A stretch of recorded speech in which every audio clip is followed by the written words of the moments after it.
Langston Hughes.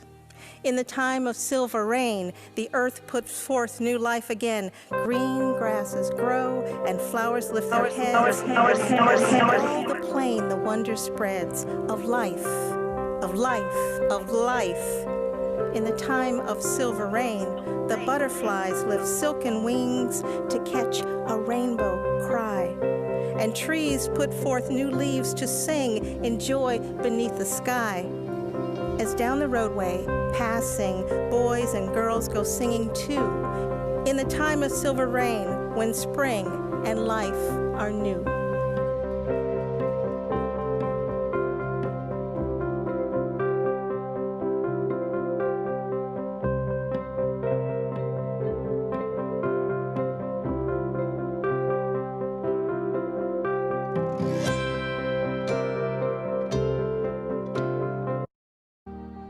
Langston Hughes.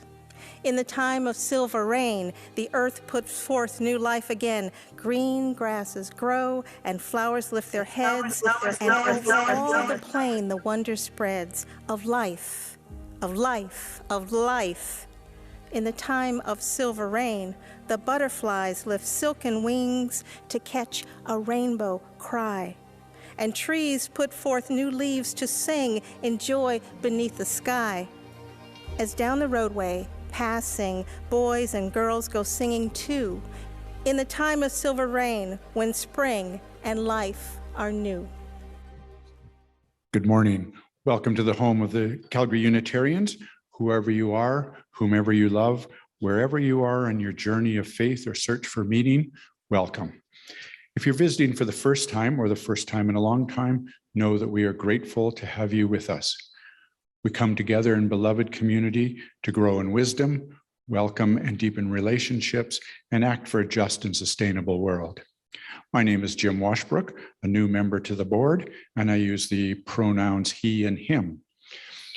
I started coming to this congregation about 14 years ago when I was looking for a faith community, and Kyle brought me here, and I continue to come because I really appreciate the people and the principles and faith and beliefs of the church.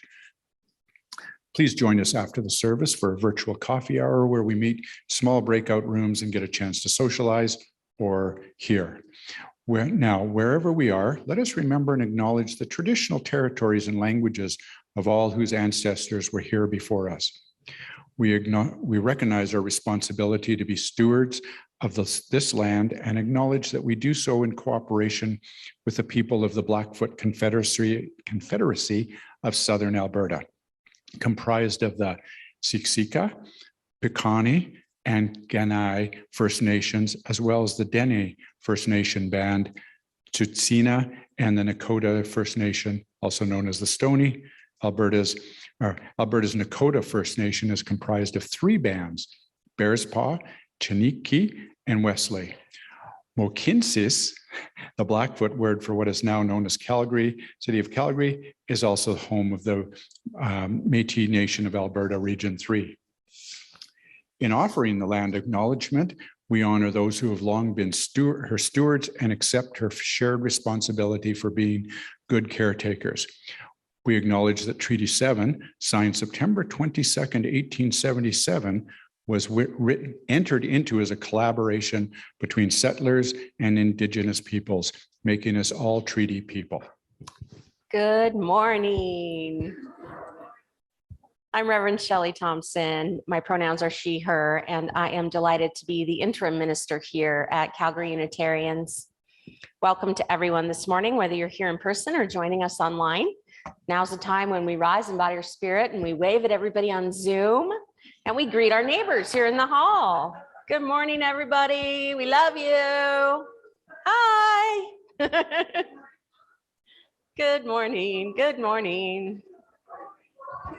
Morning, Catherine. Hi, Jeff. Hi, Lilius.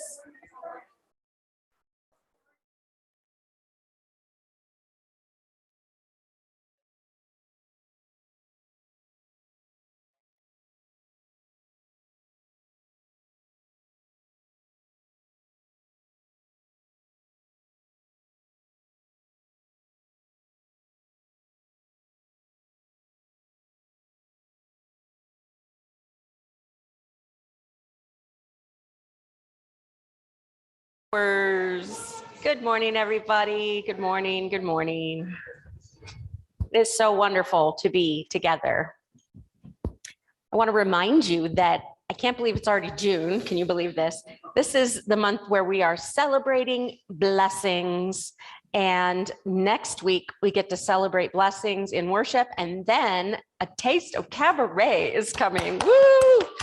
We're going to see, we've got people working hard on that to give us highlight reels and awesome performances from Cabaret Past. I think Jane Ebbern is going to help host that along with others. And then the usual format for Cabaret, as I understand, is to be a fundraiser for the congregation. And so they're going to be selling some lunch.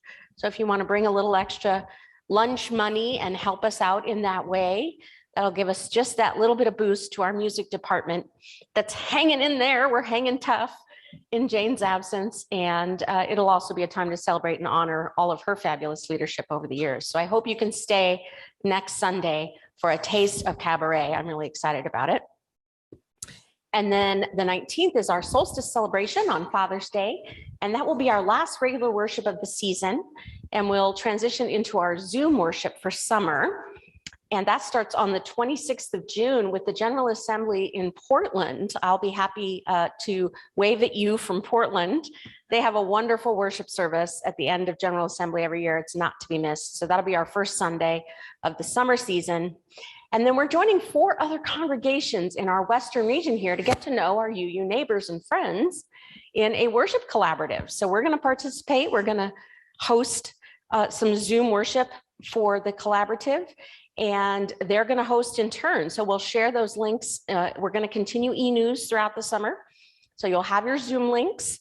And we've got the church in Saskatoon, and both of the churches in Edmonton, and the Kelowna church is going to partner with Saskatoon on a worship. So that's going to be a lot of fun, and it'll be a great way to see what goes on in other UU congregations in our region. And there again, we want to cement those friendships and relationships, since we're all in this together and we have so much in common that we do together. And I think it's just going to be really neat to get to participate in that way. So we're making our circles bigger and bigger thanks to Zoom. And then there is in-person goings on here. We have Stampede in Calgary. I'm so excited. Woo! So we will have our annual Stampede breakfast here at the congregation on July the 17th. That's hosted by our Board of Trustees. Yay. Pancakes, pancakes.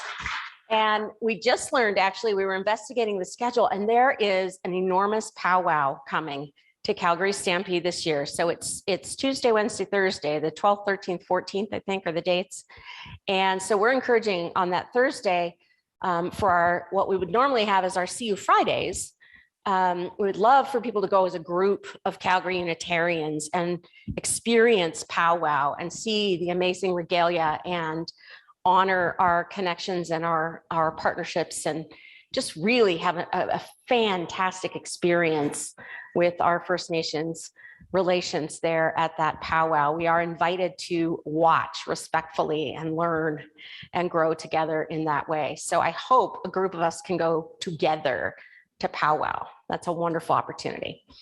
So that's exciting. And then in August, we know we have on the 21st, our Committee on Shared Ministry is hosting a brunch. So we've got that to look forward to. And then I'm just strongly encouraging everyone, use the e-news. If you're gonna go for a walk and want to invite some friends, if you'd like to go to a coffee shop and meet, put that in e-news and say, who's up for? Let's get together. Let's get together. So it doesn't have to be formal or well-planned or way in advance, but just remember to throw that invitation out there and see if we can't spend a little more social and enjoyable time together this summer in person, since we'll be worshiping online. The more the merrier. So invite your friends, include everyone. All good news. It's going to be a good summer. And then, of course, Sheila has been telling us about Renaissance Camp. I am so excited. Woo! And she'll mention that again when she talks to us. So I hope you can come to that too if you haven't already signed up. We're going to light our chalice this morning with the words of our beloved Reverend Deborah Falk. We remember her service here, and we send her our love always.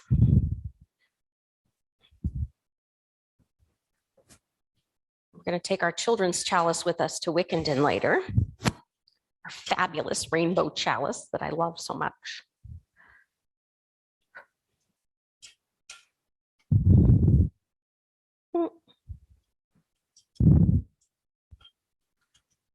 There we go. A chalice lit in our midst is a symbol of our liberal faith, a faith built on the foundation of freedom, reason, and tolerance. Faith sustained by acts of kindness and justice, a faith that visions a world flourishing with equality for all her people, a faith that demands the living out of goodness, a faith that requires thoughtfulness, a faith of wholeness. This tiny flame is the symbol of the spark of all of this within each of us. Let us worship together. Again, this month we are celebrating blessings. Each and every one of you is a blessing in this world and in this community. Celebrating the return of warmer, longer days, green growing things, and especially the flowers. Today we'll celebrate Flower Communion, one of our oldest UU rituals, and certainly a favorite of many. First, let's start in rising in body or spirit and singing, Morning Has Come.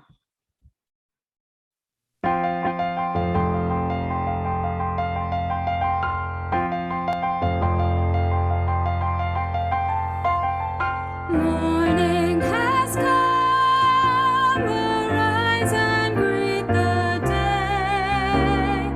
Dance with joy and sing a song of gladness. The light of hope here shines upon each face. May it bring faith to guide our journey home.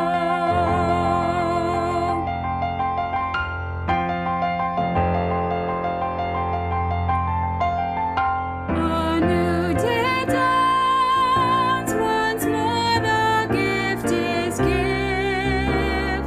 Wonder fills this moment shared together. The light of peace here shines upon each face. May it bring faith to guide our journey home.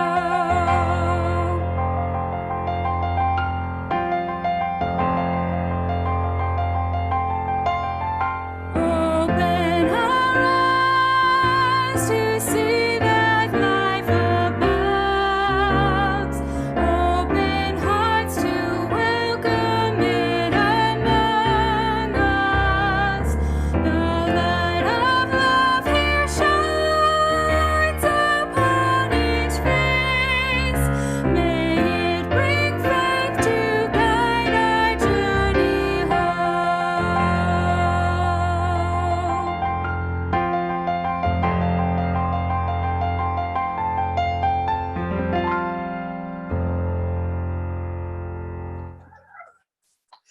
And good morning to all of you on this wonderful Flower Communion Sunday. I am just loving the flowers up here and all the colors. And for the two of you who brought lilacs, I eyeballed you, and because I love lilacs. So thank you so much for bringing them. That's my favorite flower. To me, that is always kind of what May, June. That's how I know it's summer, is the lilacs all come out. And of course, Paula's allergies. That's the other way. That I know it is summer and it is here. And as many of you know, I'm Deary Sheila, or Director of Religious Education here at the Calgary Unitarians, and my pronouns are she and her. And I'm so happy to be here this morning. We just have a few Sundays left for this church year, and I'm feeling like today is a good one. And for all of you who've registered for camp, excellent. We have camp this year, August 5th to August 7th. It's only an hour away, out by Three Hills. It's a medieval Renaissance type camp, and it's all inclusive. So you've got all your meals, you've got your costumes, there's a sword fighting, there's leather craft, there's beds and ensuite washrooms. So it's not actually camping, it's medieval glamping. And so I've just got 3 tents left. So if anyone would like to sign up, come see me. I also have a few day passes. If you just want to come up for the Saturday for the medieval feast, that would be fine as well. So contact me. I want to get those last 3 tents filled full of Unitarians, and we will have an awesome, awesome time. We'll have the whole place to ourselves, and that's going to be a lot of fun this summer. And today we are doing an intergenerational activity for Flower Communion, and it's all about flowers and rocks. So today's story is called Everybody Needs a Rock by Bird Baylor. So everybody needs a rock. I'm sorry for kids who don't have a rock for a friend. I'm sorry for kids who only have tricycles and bicycles and horses and elephants and goldfish and 3-room playhouses and fire engines and wind-up dragons and things like that. They don't have a rock for a friend. That's why I'm giving them my own 10 rules for finding a rock. Not just any rock, I mean a special rock that you find yourself and keep as long as you can, maybe forever. If somebody says, "What's so special about that rock?" Don't even tell them. I don't. Nobody is supposed to know what's special about another person's rock. Here are the rules. Number 1, you can go to a mountain made of nothing but 100 million small, shiny, beautiful, roundish rocks. But if you can't, any place will do, even an alley, even a sandy road. Rule number 2, when you're looking at rocks, don't let mothers or fathers or sisters or brothers or even best friends talk to you. You should choose a rock when everything is quiet. Don't let dogs bark or bees buzz at you. But if they do, don't worry. The worst thing you can do is go rock hunting when you're worried. And rule number 3, bend over. More, even more. You may have to sit on the ground with your head almost touching the earth, and you have to look a rock right in the eye. Otherwise, don't blame me if you can't find a good one. And rule number 4, don't get a rock that is too big. You'll always be sorry. It won't fit right in your hand and it won't fit in your pocket. A rock as big as an apple is too big. A rock as big as a house is much too big. Rule number 5, don't choose a rock that is too small. It will only be easy to lose, or a mouse might eat it thinking it is a seed. Believe me, that happened to a boy in the state of Arizona. Rule number 6, the size must be perfect. It has to feel easy in your hand when you close your fingers over it. It has to feel jumpy in your pocket when you run. And some people touch a rock 1,000 times a day. And there aren't many things that feel as good as a rock, if the rock is perfect. Look for the perfect color. That could be a sort of pinkish gray with a bit of silvery shine in it. Some rocks that look brown are really other colors, but you can only see them when you squint and when the sun is right. Another way to see colors is to dip your rock in a clear mountain stream, if one is passing by. Rule number 8, the shape of the rock is up to you. There's a girl in Alaska who only likes flat rocks. Don't ask me why. The thing is to remember about the shape is this. Any rock looks good with 100 other rocks around it on a hill.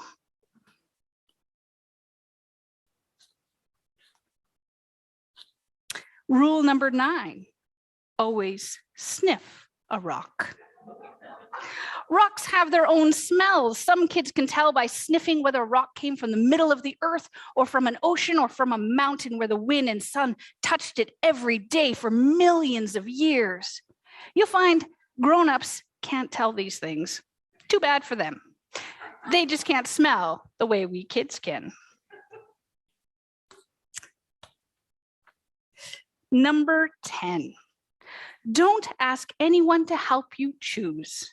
I've seen a lizard pick one rock out of a desert full of rocks and go sit there alone. I've seen a snail pass up 20 rocks and spend all day getting to know the one it wanted. You have to make up your own mind. You'll know. And all right, that's the 10 rules. So if you think of any more, write them down yourself. I'm going to play a game that just takes me and one rock to play. I happen to have this rock here in my hand. The end.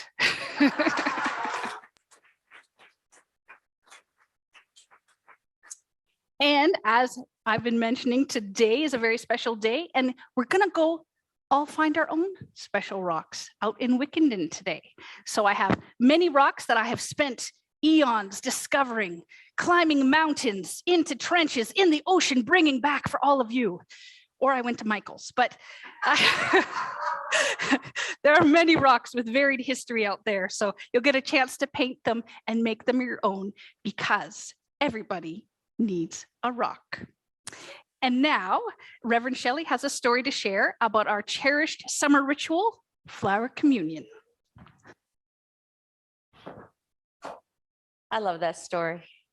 I have so many rocks, y'all. I collect mineral specimens. They're really not rocks, but they're mineral specimens. But I also have a lot of rocks, and it's really true about the smell. I'm not kidding. You got to smell them. Some of them smell so good. Oh, you smell earthy. It's awesome. Anyway, I'm glad we get to play with rocks today. I'm excited. So, flower communion is one of our oldest, bestest rituals. And it was Reverend Dr. Norbert Čapek from Czechoslovakia who invented it. Norbert's mother was a devout Catholic and his father was agnostic. So his mom made him go to Catholic church and Catholic school.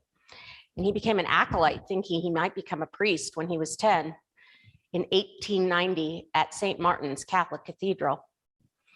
But in the years that followed, he became disillusioned and he discovered that his priest was quite a cynic. So at the age of 18, he apprenticed under his uncle, who was a successful tailor in Vienna. Why not, when you're not sure what to do with your life? But in Vienna, he discovered the Baptists and he became a Baptist minister. He founded almost a dozen churches from Ukraine to Budapest. But slowly, his faith became more liberal. He left Bohemia under government threat and accepted a call to serve a Baptist church in New York City. Until one day in 1919, that day he wrote in his diary, "I cannot be a Baptist anymore, even in compromise. The fire of new desires, new worlds is burning inside of me." It might be a you if. Norbert and his wife, Maya Čapek, joined a Unitarian church in New Jersey in 1921. For the same reason a whole lot of you did, because their children loved the RE program. Just goes to show how powerful RE is and how important children are in our lives as our special teachers. It was a little while after World War I had ended and his home country of Czechoslovakia was now independent. So he and Maya decided to go home to Czechoslovakia. And he became the minister at the Unitarian Church, which was the Prague Liberal Religious Fellowship. And in just 20 years, his church had 3,200 members. That's about how many Unitarians there are in all of Canada, y'all. I'm not kidding. In his home congregation, Dr. Chopik felt the need for a new symbolic ritual that would bring people emotionally and spiritually close to one another, and at the same time, not alienate anybody who had left the Christian traditions. The traditional bread and wine communion just wasn't going to fit. So with that intention of uniting people, Dr. Chopik turned to the most basic framework in which we all live and move and have our being, the realm of nature.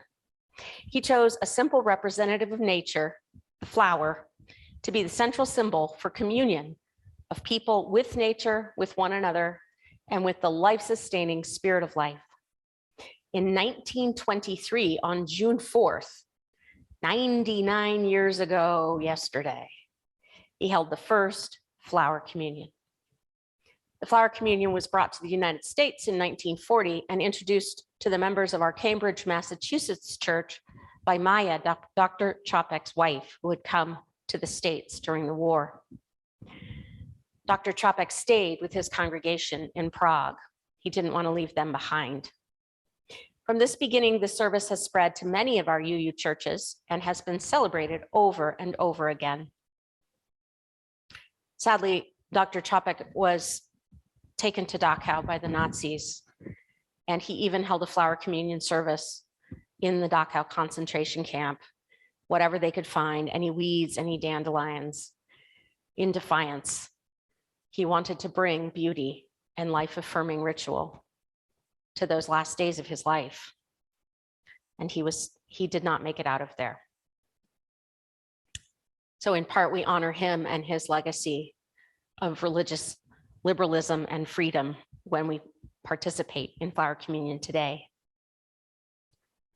But it's not just about honoring the past, it's about honoring the community that we are today.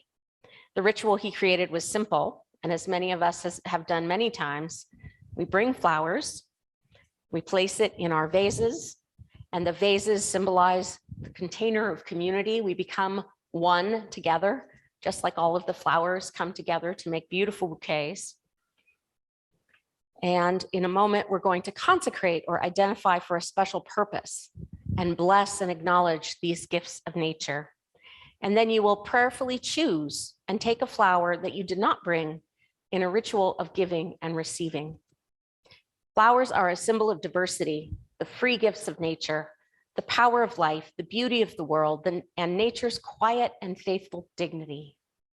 As no two flowers are alike, so too no people are alike. Yet together, the different flowers form a bouquet. Not without thorns always, though. A congregation like a bouquet would not be the same without the unique addition of each individual flower. And thus it is with our church community. You would not be who you are without each other and without each and every one of us present together. Before us are flowers representing each person gathered here this morning and everyone who's with us online and in our hearts. So every person may take home a flower brought by someone else, thus a symbol of our mutuality. Receiving is part of our sacred community.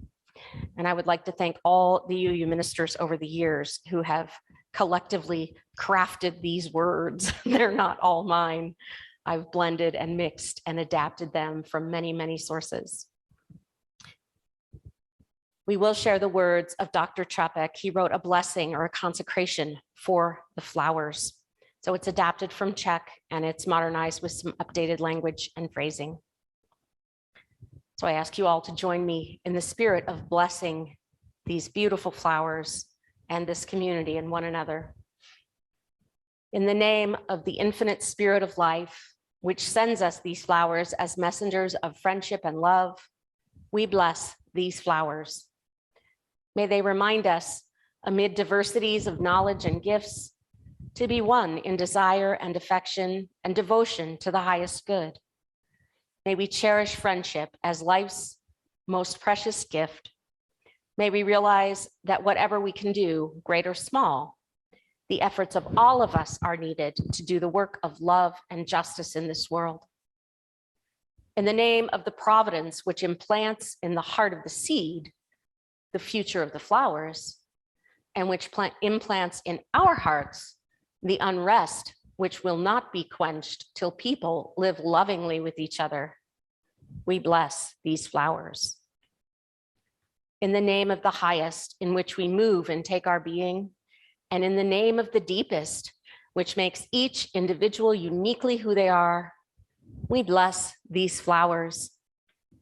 In the name of the prophets and sages who sacrificed their lives to hasten the coming of the reign of mutual respect, we bless these flowers. Let us sincerely renew our resolution to be in right relationship, regardless of the barriers that estrange. May these flowers be for us the sign of the glory and variety to which we aspire, knowing that we all belong together in spirit. May we, like the flowers, reside in harmony with nature. In this holy resolve, may we be strengthened by the spirit of love, that we ourselves may bloom in the splendor of a joyful life, and endeavor to be ever more whole in our days. Amen. May we make it so. We'll now participate in flower communion by exchanging flowers together. Please come forward up the center aisle and carefully, prayerfully choose a flower that speaks to you. And then you can return to your seats on the sides if that's easiest. Take your time, enjoy them. Recognize each flower as a gift from one of us to you. And while we do this, let's listen to the flower communion song written and performed by Barbara Albert.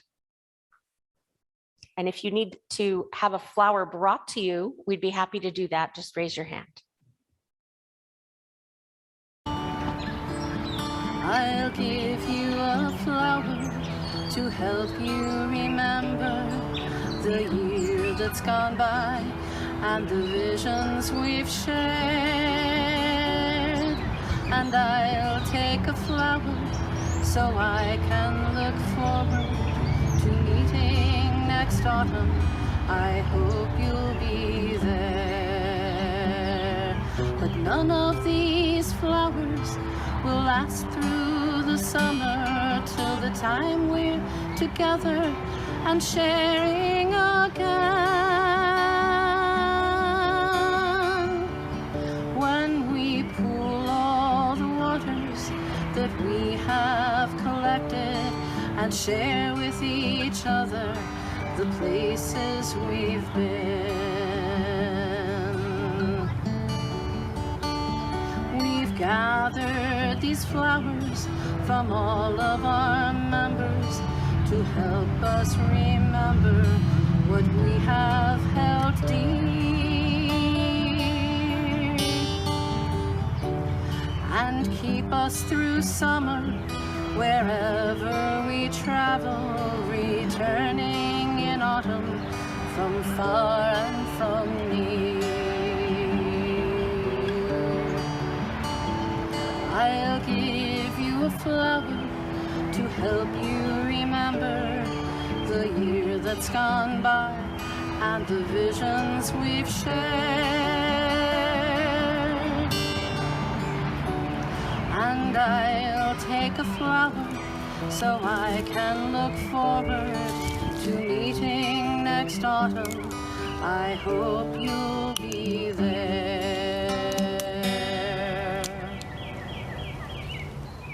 Oh, lilacs, they smell so good.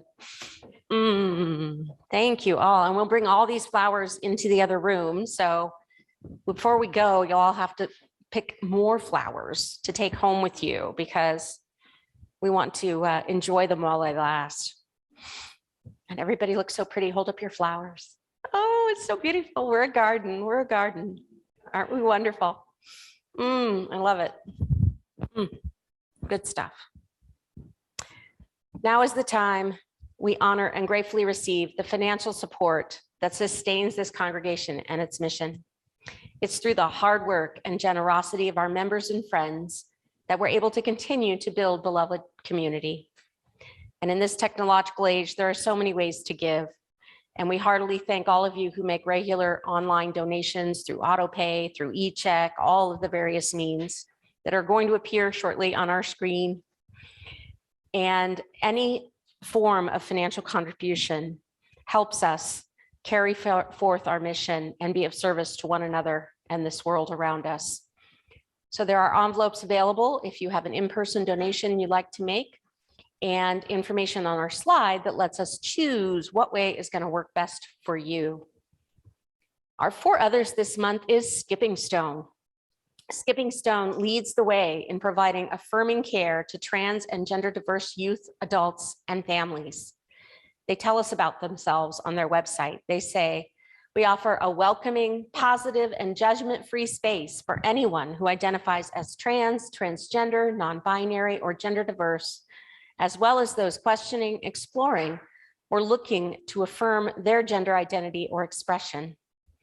Our unique and comprehensive care model focuses on supporting people as the whole, healthy, wonderful humans that they are, and connecting trans and gender diverse youth, adults, and families to supports and services that they need and deserve. This program has attracted national and international attention and acclaim.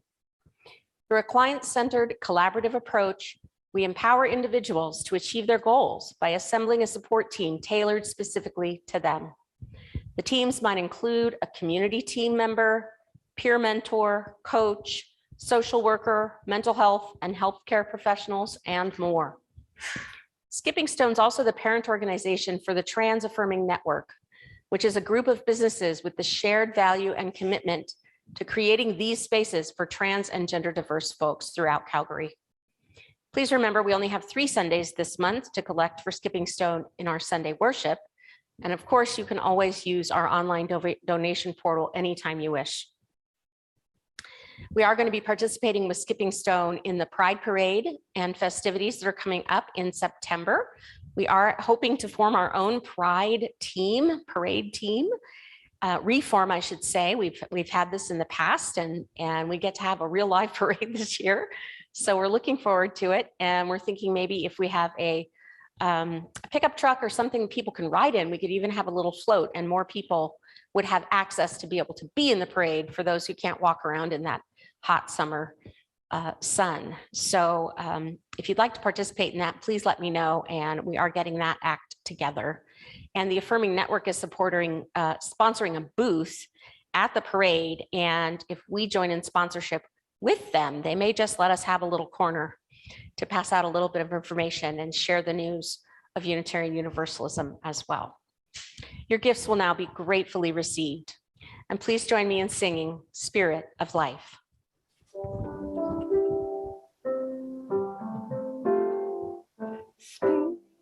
Spirit of life, come unto me, sing in my heart all the stirring of compassion, blow in the wind, rise in the sea, move in the hand, giving life the shape of justice. Roots hold me close, wings set me free. Spirit of life, come to me, come to me. We extinguish our chalice with the words of Frederick Gillis.